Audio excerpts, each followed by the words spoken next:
वज़ीर आला के चंद्रशेखर राव की जानिब से गुज़िश्ता रोज़ दी गई हिदायत के मुताबिक आज से तेलंगाना भर में लॉकडाउन पर मज़ीद सख्ती से अमल किया जा रहा है।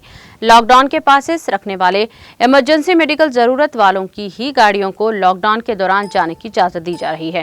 गैर ज़रूरी तौर पर घर से निकलने वालों की गाड़ियों को जब्त किया जा रहा है। तेलंगाना के दारुल हुकूमत हैदराबाद में मुख्तलिफ मुकामात पर लगाए गए चेक पोस्टों पर पुलिस की भारी तादाद को तैनात किया गया है। शिफ्टों में पुलिस ड्यूटी अंजाम दे रही है और पुलिस की जानिब से लॉकडाउन पर सख्ती से अमल को यकीनी बनाया जा रहा है।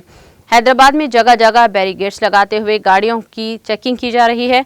हॉस्पिटल जाने वाले और जिन अफराद को लॉकडाउन से मुस्तस्ना करार दिया गया है, इन्हें ही बिला रुकावट जाने दिया जा रहा है। लॉकडाउन के सख्ती से निफाज के नतीजे में रियासत में कोरोना के मामलात में तेजी से कमी के पेश नज़र लॉकडाउन पर मजीद सख्ती से अमल करने की हिदायत दी गई है।